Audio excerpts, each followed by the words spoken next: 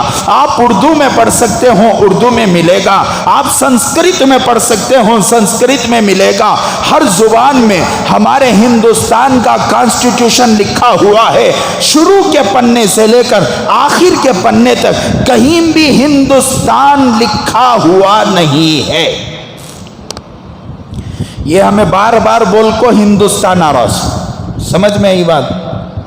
بار بار بول کو ہندوستان کا لفظ آ رہا سو، ورنہ کانسٹیٹیوشن آف انڈیا میں کہیں بھی ہندوستان لکھا ہوا نہیں ہے. اس کے دو نام ہیں، ایک انڈیا ہے جو انگریزوں نے دیا، ایک بھارت ہے جو راجا رجواڑوں کے زمانے سے چلا آ رہا ہے. سمجھ میں آئی بات؟ ہندوستان نہیں ہے. تو یہ درمیان کی بات تھی. یہ میں نے کیوں کہا؟ اس لیے کہ آپ لوگوں کو بھی معلوم ہو، جب ہمارے ملک کا نام لیا جائے تو دو لفظوں سے لیا جائے، ایک انڈیا، دوسرا کیا؟ بھارت. یہ ہندوستان نہیں ہے. ہاں اسے سندھوستان کہا جا سکتا ہے. یہاں سندھو ندی بہتی ہے. ہمارے ملک میں بہت ساری ندیاں گزرتی ہیں. ہمارے ملک کی بھی دوسرے ملکوں کو جاتی ہے. سمجھ میں آئی بات؟ تو کسی بھی نام سے پکارا جا سکتا ہے، لیکن یہ ہندوستان نہیں ہے، یہ بھارت ہے، یہ انڈیا ہے. تو باہر سے آئے ہوئے انگریزوں نے دیکھا کہ یہاں پر کیا ہے، ڈاکہ ڈالنے کے لیے بہت کچھ، اور چھوٹا موٹا خطہ نہیں، چھوٹا موٹا خطہ نہیں ہے. سری لنکا ملک میں، پاکستان ملک میں، بنگلہ دیش ملک میں تقریباً ایک بہت بڑا خطہ اس ملک کے انڈر میں آتا ہے. اگر ہم لوگ اس ملک پر ہاتھ ڈالیں گے تو پھر وہاں سے لے کر یہاں تک کی زمین کے مالک کون ہوں گے؟ ہم ڈاکو ہوں گے. دیکھا. اور انہوں نے ہندوستان میں دراندازی شروع کی، کام شروع کیا، سازشیں شروع کی. اور ایک دم سے کو سازش نہیں کرتے. یہ پاگلاں پہلی فرصت میں اٹھا کو کیا کر رہی سو؟ بلڈیزر سے مار رہی سو. پہلے سے بہت سازشوں کے ساتھ، بہت دور اندیشیوں کے ساتھ کسی ملک کو لوٹنے کی کوشش ہوتی ہے. آج بھی لندن میں، آج بھی برطانیہ میں ہندوستان کے راجا رجواڑوں کی تلواریں، حضرت ٹیپو شہید رحمت اللہ علیہ کی تلواریں آج بھی لندن کی زینت بنی ہوئی ہیں. دیکھو، ہمیں اپنی حیثیت کی عزت نہیں کرے تو انہوں ہم نہ شو کے شاہ میں رکھ کو عزت کر رہی. ہمیں اپنی عزت کرے نہیں کرے، انہوں ہماری عزت کہاں رکھو کر رہی؟ شو کے شاہ میں رکھو کر رہی. تو پھر انہوں نے دھیرے دھیرے سے کام شروع کیا. جیسے ہی ان کا کام شروع ہوا تو بنگال کے بادشاہ نانا سراج الدولہ، نواب سراج الدولہ کے نانا علی وردی خان، کیا نام؟ علی وردی خان، 1750 پر 4 عیسوی میں انہوں نے محسوس کیا کہ یہ دشمن انگریز ہمارے ملک کو ایک طرف سے چرتے ہوئے جائیں گے، اس لیے بہتر یہ ہے کہ سب سے پہلے ان لوگوں پر حملہ کیا جائے. ہو گیا تھا تقریباً قبضہ. تو کلکتہ میں فورٹ ولیم کے نام سے ایک قلعہ تھا. ٹھیک ہے، فورٹ ولیم کس کو کہتے ہیں؟ جہاں پر انگریزوں کا مرکز ہوا کرتا تھا. علی وردی خان نے سب سے پہلے فورٹ ولیم پر حملہ کیا. حملہ کر کر انگریزوں کو دھول چٹایا اور انگریز بھاگ کر دوسری جگہ، تاریخ میں اس کا بھی ڈائمنڈ ہوبرون یا کچھ ایسا نام ہے، وہاں پر جا کر ان لوگوں نے کیا کیا؟ پناہ لی۔ جیسے ہی علی وردی خان کا انتقال ہوا تو ان کی سلطنت اور ان کی جگہ پر نواب سراج الدولہ کو بٹھایا گیا۔ سمجھ میں آئی بات؟ نواب سراج الدولہ نے بھی 2 سال کے بعد پھر سے انگریزوں کے ساتھ لڑائی لڑی۔ سب سے پہلے آزادی کا جو لقب ہندوستان کو، انڈیا کو، بھارت کو عطا کیا وہ سراج الدولہ کا لفظ تھا، ہمیں آزادی چاہیے۔ آج لال قلعے پر کھڑے ہو کر، آج تاج محل کے سامنے کھڑے ہو کر، آج کسی بھی استان پر اور پارلیمنٹ میں اور جہاں بھی آزادی کا لفظ استعمال کر کر مسلمانوں کو نشانے پر لیا جاتا ہے اور مسلمانوں کو برا بھلا کہا جاتا ہے۔ خدا وحدہ لا شریک کی قسم، اس لفظ کا ایجاد مسلمان نے کیا تھا، اس مسلمان کا نام سراج الدولہ تھا۔ سمجھ میں آئی بات؟ چلتے چلتے چلتے نواب سراج الدولہ نے انگریزوں کو ہرانے کی کوشش کی تو 1750 پر ساتھ میں انہی کے دارالسلطنت پر انگریزوں نے حملہ کیا۔ چونکہ نانا نے ایک مرتبہ انگریزوں کو شکست دی تھی تو انگریزوں کے دلوں میں ایک لاوا تھا کہ نانا کو تو شکست نہیں دے سکے، لیکن اس کی جگہ پر بیٹھے ہوئے سراج الدولہ کو شکست دی جائے۔ سراج الدولہ کے خود کے دربار میں، خود کی سلطنت میں بعض غدار، چور، دھوکے باز، دغاباز موجود تھے جن کا سرغنہ اور جن کا سردار میر جعفر تھا، جس نے سراج الدولہ کو دھوکہ دے کر انگریزوں کا ساتھ دیا، پیسوں کو بکا، تو پھر انگریز نے سراج الدولہ کو اسی کی سلطنت میں مرشد آباد میں ان کو شہید کر دیا۔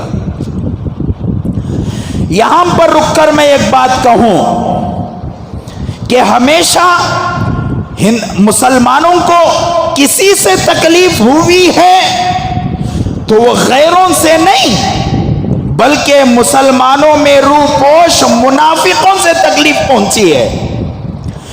جناب محمد الرسول اللہ صلی اللہ علیہ وسلم کو شہید کرنے کے لیے 18 مرتبہ کوششیں ہوئی ہیں۔ کتنی مرتبہ؟ 18 مرتبہ، اور تقریباً پونی کوششوں کے پیچھے، تقریباً 10-12 کوششوں کے پیچھے کہیں نہ کہیں منافقوں کا ہاتھ ہے، کہیں نہ کہیں منافقوں کا ہاتھ ہے۔ آج بھی مسلمانوں میں چند ایسے منافق ہیں جو ٹی وی ڈیبیٹوں میں بیٹھ کر قرآن اور حدیث کو توڑ مڑوڑ کر پیش کرتے ہیں۔ مسلمانوں کی داڑھی پر بات اٹھایا، مسلمانوں کے جھبوں پر اور ٹوپیوں پر بات اٹھایا، مسلمانوں کی اذانوں پر بات اٹھایا، مسلمانوں کی مسجدوں کی تبدیلی پر بات اٹھایا، مسلمانوں کے جو ہے تعدد ازواج 2-2 3-3 شادیوں پر بات اٹھایا، مسلمانوں کے طلاق اور حلالہ پر بات اٹھایا۔ یہ ساری باتوں کو کرنے والے مسلمانوں کے درمیان میں زندگی گزارنے والے منافقوں کی کارستانی ہے، ورنہ مسلمانوں کا کوئی مسئلہ آج سے جو ہے 2014 سے پہلے کسی کو معلوم نہیں تھا۔ حلالہ کیا ہے، طلاق کیا ہے، 3 طلاق کیا ہوتی ہے، حلالہ کیا ہوتا ہے، مسلمانوں کی عورتوں کے مسائل کیا ہیں، کسی کو معلوم نہیں تھا۔ قرآن اور حدیث کو ان لوگوں کے درمیان میں لیک کرنے والے وہی لوگ تھے جنہوں نے قرآن اور حدیث کو مختصر طور پر پڑھا تھا۔ آج آپ دیکھیں گے کہ ہندوستان کی تاریخ کو بیان کرنے کے لیے یا اسلام کی تاریخ کو بیان کرنے کے لیے یا مسلمانوں کے مسائل کو بیان کرنے کے لیے ٹی وی ڈیبیٹوں میں ایکسپرٹس کو نہیں بلایا جاتا؟ صاحب دماغ کا اگر آپریشن کرنا ہے تو دماغ کے ڈاکٹروں کو بلا کر بٹھانا پڑے گا اور پوچھنا پڑے گا کہ دماغ میں کیا پریشانی ہے، کہاں خون جمع ہوا ہے، کون سی رگ میں پریشانی ہے۔ اگر آپ کو اسپائن میں پریشانی آتی ہے، پیچھے ریڑھ کی ہڈی میں پریشانی آتی ہے، اس کے اسپیشلسٹ کو بلایا جائے گا، بٹھا کر ڈسکس ہوگا۔ اگر کسی کو بون کی پریشانی ہے، ہڈیوں کی پریشانی ہے، اس کے ایکسپرٹس کو بلایا جائے گا، بٹھا کر ان سے ڈسکس کیا جائے گا۔ لیکن یہاں پر ٹی وی ڈیبیٹس کے اندر مسلمانوں کے مسائل کے ایکسپرٹس کو نہیں بلایا جاتا، علماء کو نہیں بلایا جاتا۔ علماء میں بھی ان کو بلایا جاتا ہے جن کی دور اندیشی نہیں ہے، جن کو آدھا علم ہے۔ جو لوگ پیسوں کے لیے اپنے ضمیر کو بیچتے ہیں، 5,000 10,000 کے لیے جا کر ٹی وی ڈیبیٹوں میں بیٹھتے ہیں، جواب دے نہیں پاتے، ایک بے حیا عورت کا جواب نہیں دے پاتے، وہاں پر عورتیں مارتی ہیں، وہاں پر عورتیں ان پر حملہ کرتی ہیں، اور پھر جو ہے ان کو ذلیل ہو کر ٹی وی ڈیبیٹ سے باہر نکالا جاتا ہے۔ یہ بھی یہی کچھ ہو رہا نا، جس کی وجہ سے اسلام کیا ہے؟ بدنام ہے۔ جو سب سے زیادہ اگر اسلام کو کسی سے نقصان پہنچا تو وہ میر صادق کی ناجائز اولادوں سے پہنچا، میر جعفر کی ناجائز اولادوں سے پہنچا۔ گزشتہ جمعہ بھی میں نے کہا تھا، خدا را اپنی شریعت پر جمے رہنا، کسی کے سامنے گھٹنے نہ ٹیکنا۔ بہت جگہ سے ڈاکو آئیں گے، مستقل طور پر اسلامی ڈسکس کے نام سے ٹی وی ڈیبیٹ بنایا گیا، جس کے اندر ایک ایکس مسلم بول کر کسی کو بلایا جاتا ہے، بٹھایا جاتا ہے، بالمقابل آدھے عالم کو بٹھایا جاتا ہے جس کا جواب نہیں، جسے جواب دینا نہیں آتا۔ ایسے آدھے عالم کو بٹھایا جاتا ہے، وہاں سے ایک سوال کرتا ہے، وہ ایکس مسلم کے پاس بھیجتا ہے، ایکس مسلم جو ہے اس کا جواب دیتا ہے، قرآن سے جواب دیتا ہے، حدیث سے جواب دیتا ہے، پھر اس کا جواب یہاں سے مانگا جاتا ہے۔ چونکہ آدھا عالم ہے، مکمل عالم نہیں ہے، مکمل عالم ہے تو بھی تحقیق نہیں ہے، جواب دے نہیں پاتا، اسلام کی ہار محسوس کی جاتی ہے اور کفر کی جیت محسوس ہوتی ہے۔ تو مطلب کیا ہوا؟ سب سے زیادہ مسلمانوں کو تکلیف کہاں سے ہے؟ جو ہمارے درمیان کے منافقین سے ہے۔ حضرت ٹیپو شہید رحمت اللہ علیہ، میر جعفر، اچھا آؤں گا میں، سراج الدولہ کے بعد ایک لمبی تاریخ ہے، میں مختصر بتا کر آگے بڑھوں۔ سراج الدولہ کے بعد آزادی کا صحرا اگر حضرت ٹیپو سلطان شہید رحمت اللہ علیہ اور حضرت حیدر علی کا نام نہ لیا جائے تو پھر آزادی کی تاریخ مکمل نہیں ہوگی۔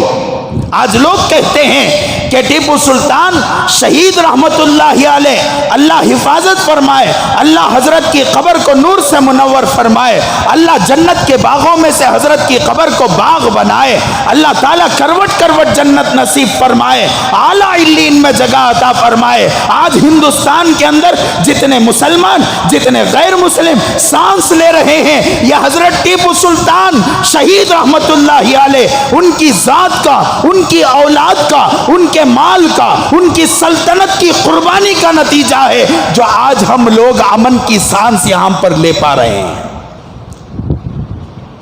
حضرت حیدر علی رحمت اللہ علیہ اور حضرت ٹیپو سلطان شہید رحمت اللہ علیہ، ٹیپو بولے تو ایک وہ داڑھی نکال کو، انہیں پروگرام میں کون کی ہے نا، انہیں نہیں ہے ٹیپو سلطان۔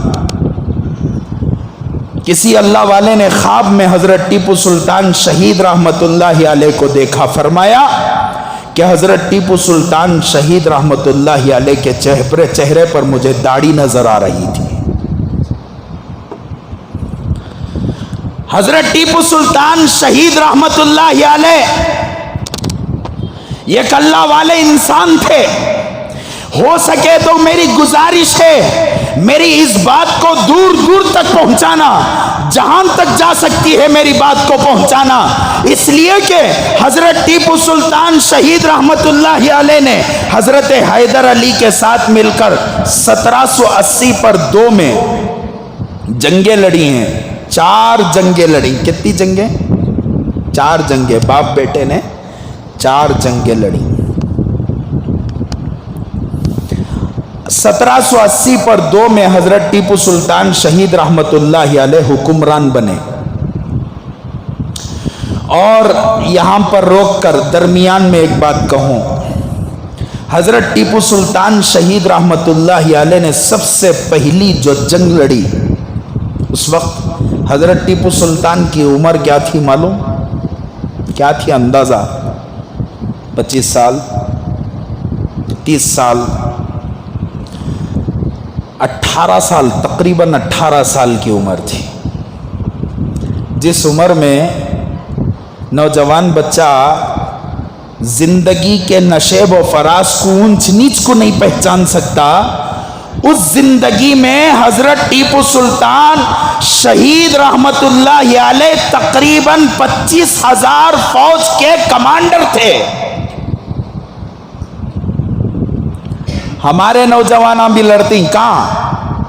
کہاں؟ پب جی میں. آج ہمارے نوجوانوں کو اپنی جوانی کی قدر نہ ہونے کی وجہ سے حالات اتنے برے ہیں. آپ ہندوستان آتے ہیں، ہندوستان کی کرنسی کو خریدنا پڑے گا.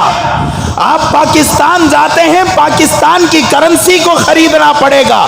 آپ چائنا جاتے ہیں، چائنا کی کرنسی کو خریدنا پڑے گا.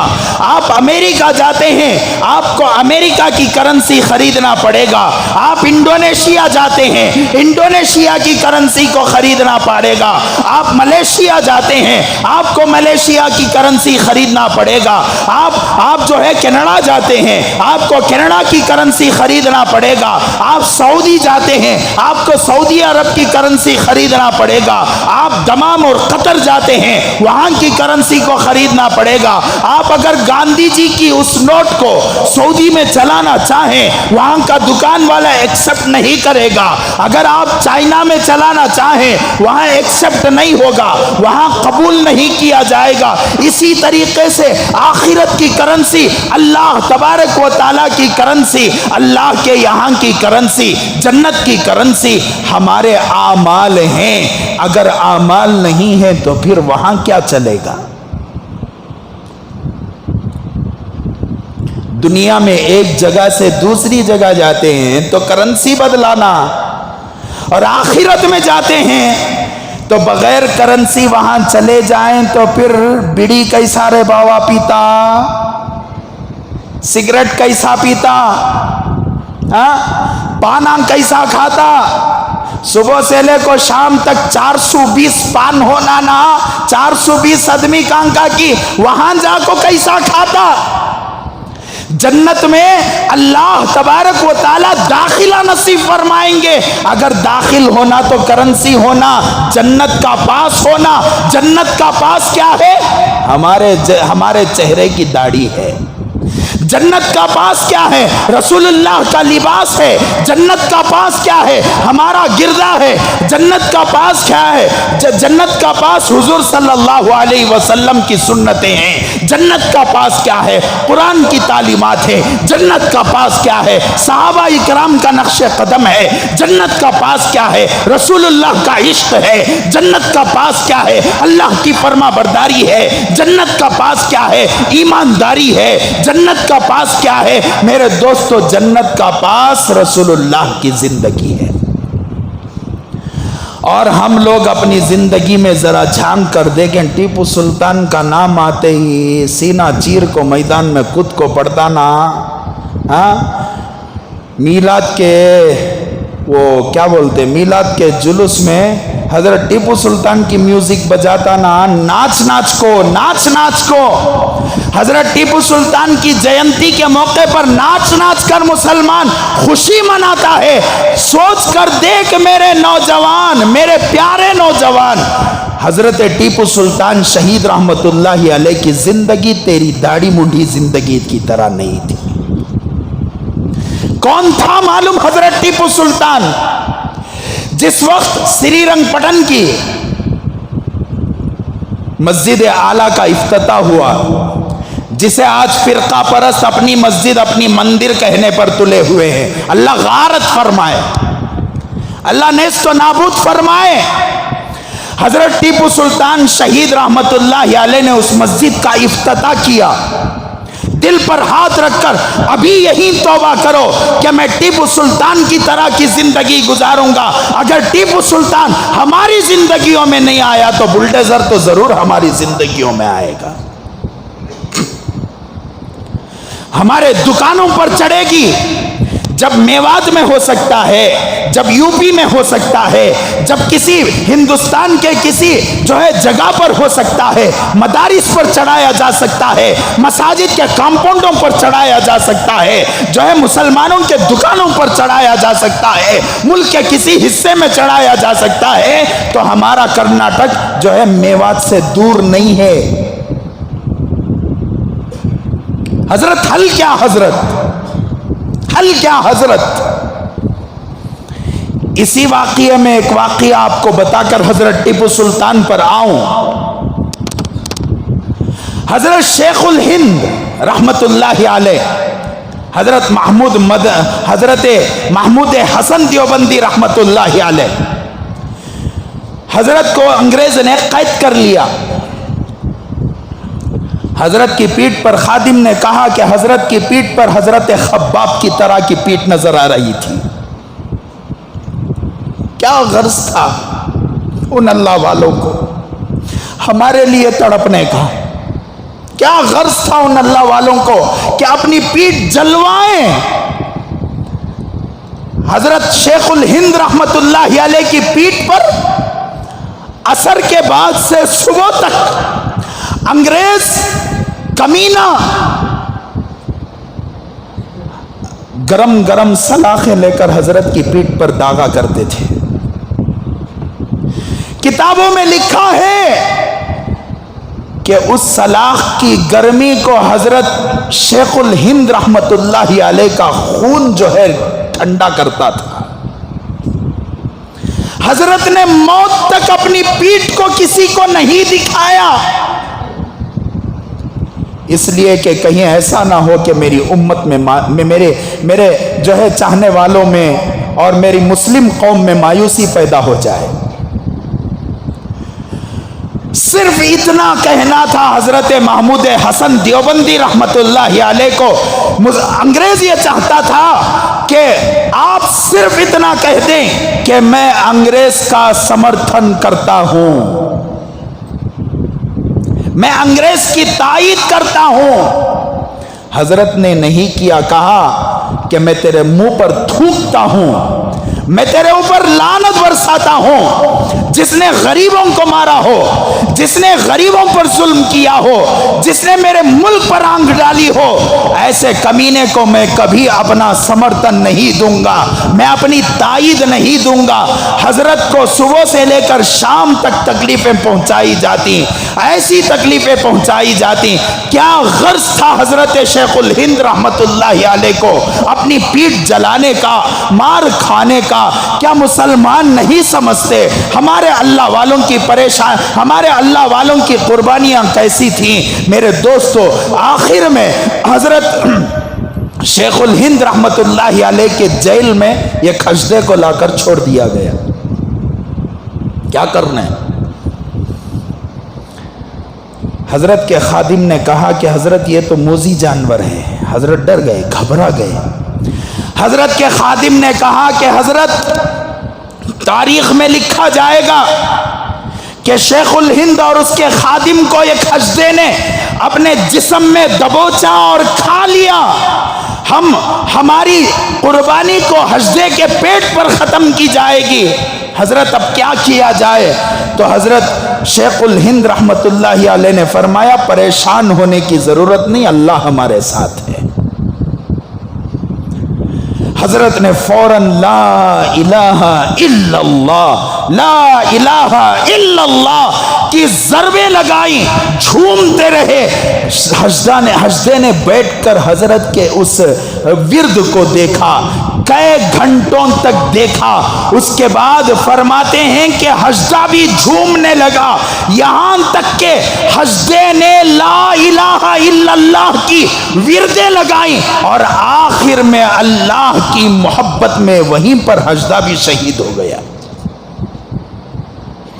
یہ اثر ہوتا ہے ہمارے نیک اعمال کا، یہ اثر ہوتا ہے ہمارے اچھے اعمال کا، یہ اثر ہوتا ہے ہماری سچائی کا، یہ اثر ہوتا ہے ہمارے جھوٹ سے دور جانے کا، یہ اثر ہوتا ہے کفار پر، دشمن پر، کہ مسلمان اگر راہ راست پر آ جائے۔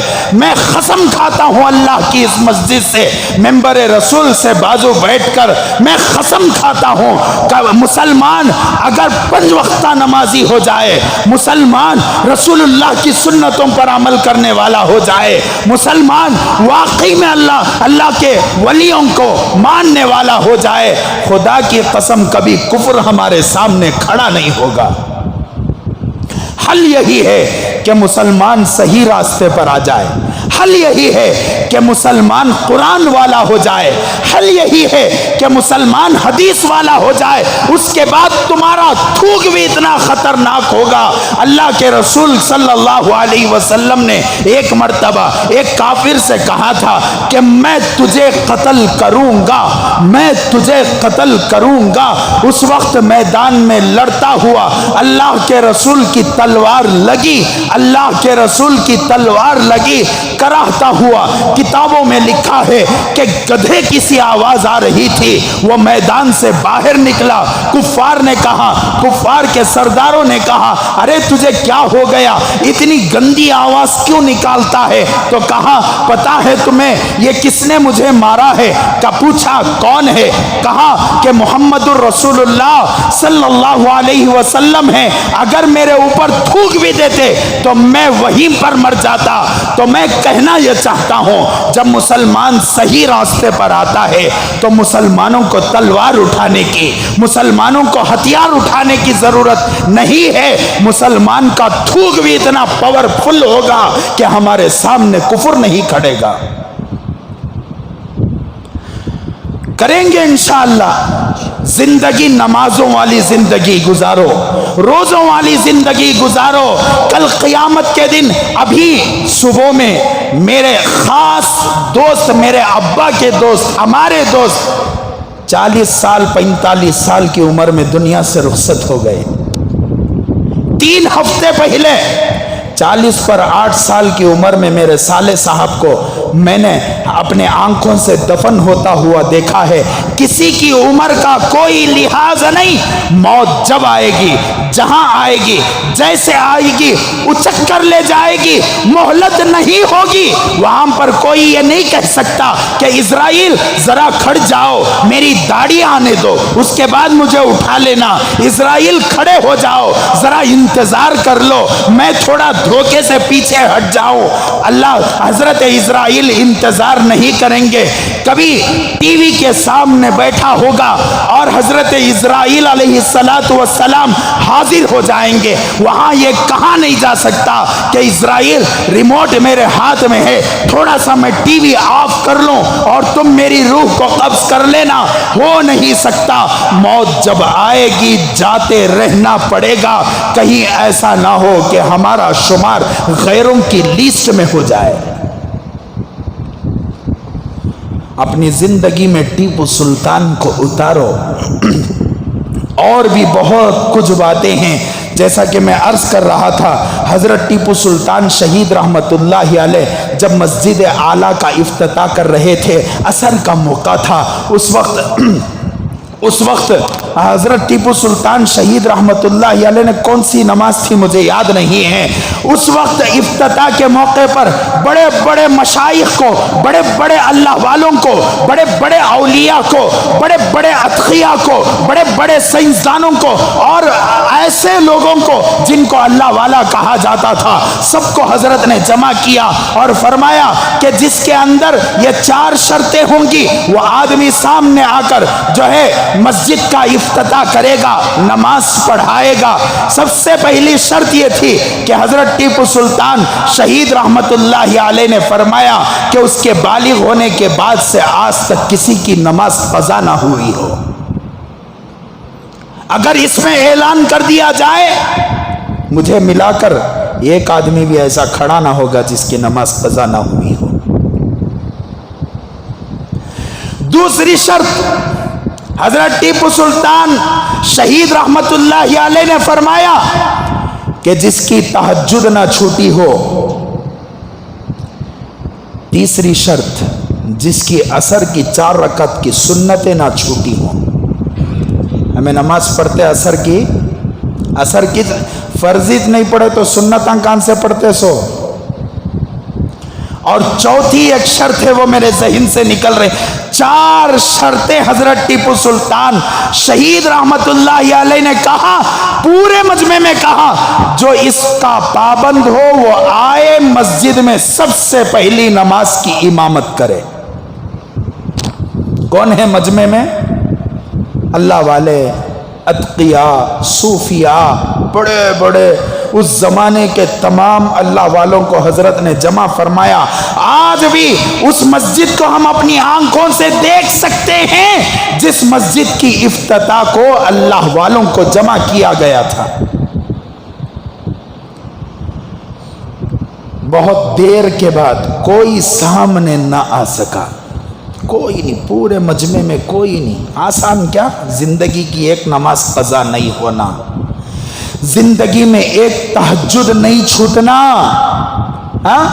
بالغ ہونے کے بعد سے زندگی میں عصر کی معمولی شرائط نہیں تھے۔ بہت دیر کے انتظار کے بعد حضرت ٹیپو سلطان شہید رحمتullah علیہ آگے بڑھتے ہیں اور ہاتھ اٹھا کر فرماتے ہیں یہ 4 شرطیں میری اندر ہے، میں قسم کھاتا ہوں میں نے کبھی کسی نماز کو قضا نہیں کیا، میں قسم کھاتا ہوں میں نے کبھی کسی جو ہے نماز کو قضا نہیں کیا، میری تہجد نہیں چھوٹی اور میری عصر کی پہلے کی 4 رکعت سنت بھی نہیں چھوٹی ہے۔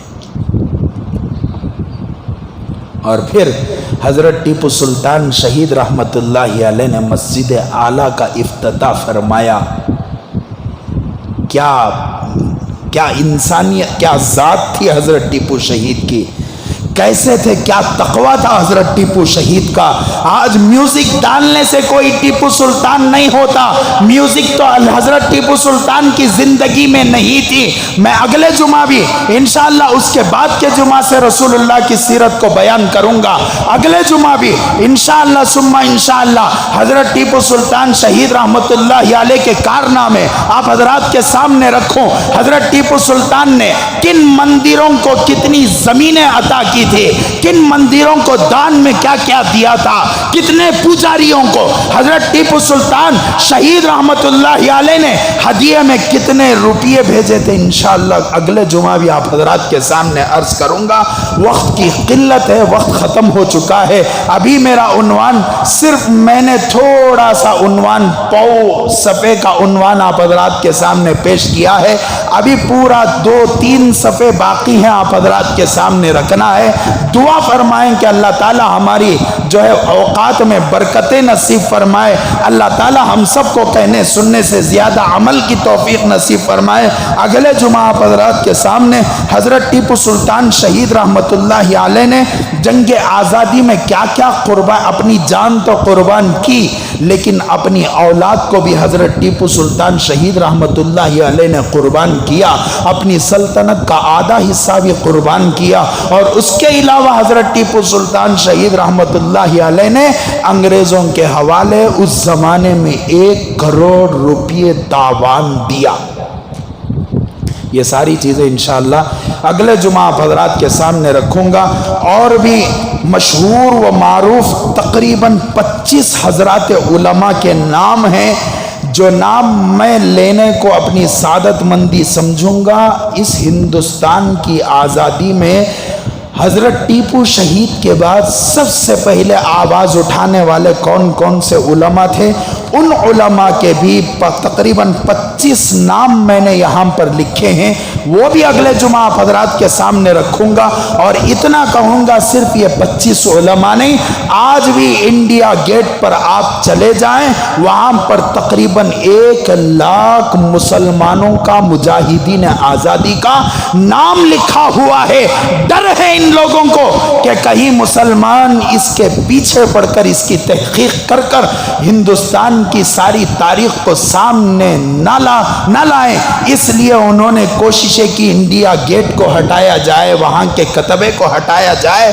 اللہ سے دعا ہے اللہ تعالی ہمارے ملک کی حفاظت فرمائے، ہمارے ملک کے پارلیمنٹ کی حفاظت فرمائے، چوروں اور اچکوں سے حفاظت فرمائے، کارپوریشنز کی حفاظت فرمائے، اللہ تعالی ہمارے ملک کے ہر ڈپارٹمنٹ کی حفاظت فرمائے۔